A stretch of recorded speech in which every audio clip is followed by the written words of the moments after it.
Нихао! Добро пожаловать на канал Bizarre World, меня зовут Макс. В общем-то, Китай продолжает меня удивлять. Да и не только меня, всех нас.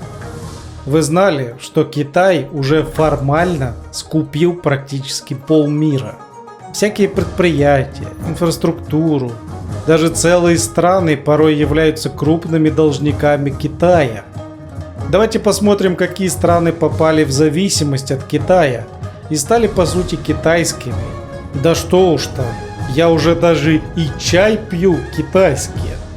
Между прочим, очень вкусный чай, рекомендую его и вам. Давайте-ка посмотрим, какой я пью чай, и начнем выпуск. Всем привет, друзья, с вами Bizarre. И, собственно, я сижу, видите, отдыхаю на природе, закаляю здоровье. Только вчера вот в баньке парился, а теперь повышаем иммунитет с помощью чая. Да. Как вы знаете, я вам уже показывал, какие я чаи классные покупаю на сайте MойChai.ru. Всякий мед полезный, абхазский, для иммунитета, для здоровья. С Калуги мед тоже вот себе заказал вкусный. Энергетические батончики собственного производства. Вот, собственно, арахисовый батончик вообще классный. Здесь арахис, витаминов куча и все. В общем, вот такие дела, друзья. Заказывайте, ссылочка будет в описании под видео. Ну а я, собственно, продолжаю тут сидеть, буду на природе сидеть, чаек попивать. Ну все, всем пока. Ссылочка в описании.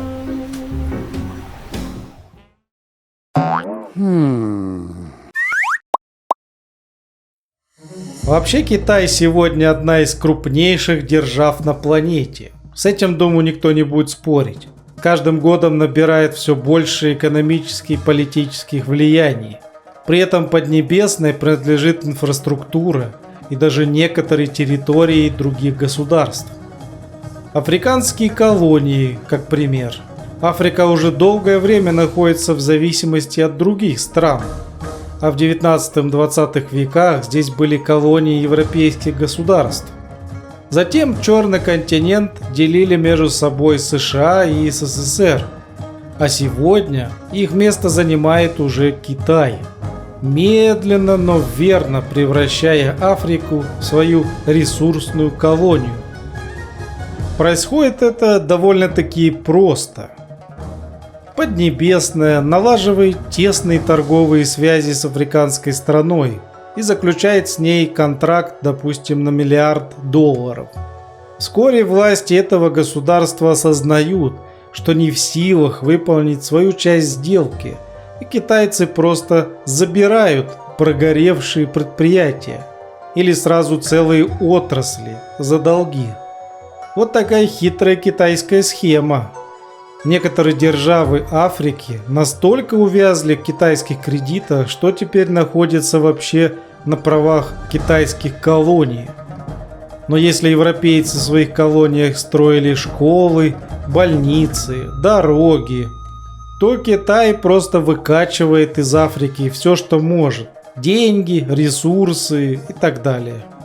Странами-колониями сегодня являются Джибути, Нигер, Республика Конго, Замбия и еще с 20 государств с долгом от 15 до 50 миллиардов долларов. У Джибути, например, долг составляет и вовсе под 90% ВВП страны. То есть, по сути, Джибути формально уже принадлежит Китаю. У Замбии также дела не очень, их долг почти 60% ВВП. Выплатить эти деньги эти страны уже не смогут никак. Но как бы не было удивительно, власти африканских государств считают китайские кредиты счастьем, источником будущего богатства и процветания. Фактически этим странам пришлось передать Китаю всю свою энергетическую и транспортную инфраструктуру, а также перспективные добывающие отрасли нефти, газа, золота, алмазов. На них работают приезжие китайцы, между прочим, поэтому у африканцев нет ни работы, ни средств к выкупу. Шри-Ланка и Вануату также попали на китайские деньги. В 2008 году власти Шри-Ланки взяли у Китая кредит на сумму 8 миллиардов долларов для строительства порта Амбатота. К несчастью, проект оказался убыточным. Торговые корабли проигнорировали новый порт и не оценили новых возможностей. Не имея возможности выплатить долг, в 2017 году местные власти отдали новоиспеченный порт Китаю в аренду на 99 лет. При этом китайцы простили всего 1 миллиард долларов. Остальной же долг Шри-Ланке еще предстоит выплатить. Скорее всего, рано или поздно Китай перезаключит договор со Шри-Ланкой уже на новых условиях. Порт перейдет в полное пользование, а взамен китайцы простят долг, ну или дадут еще новых кредитов. Тихоокеанский остров государства Вануату оказалось в такой же ситуации. Островитяне одолжили у Китая 270 миллионов долларов на строительство порта Эспириту Санто. Выплатить кредит они так и не смогли, поэтому в 2018 году отдали его Поднебесной. Теперь китайцы перестраивают порт в свою военную базу. Пакистан и Таджикистан тоже набрали китайских кредитов. В 2015 году Исламабад задолжал Пекину 16 миллиардов долларов и вынужденно отдал в аренду на 46 лет порт Гвадар. По договору КНР будет получать 91% прибыли от доходов порта и еще 85% от окружающей его свободной зоны. Таджикистан же пошел по африканскому пути и взамен кредита на 330 миллионов долларов отдал золоторудное месторождение Верхний Кумарк. В целом же в затруднительном положении перед Китаем сегодня также находится Киргизия, Камбоджа, Лаос, Тонга, Мальдивы, Венесуэла, Боливия и Эквадор.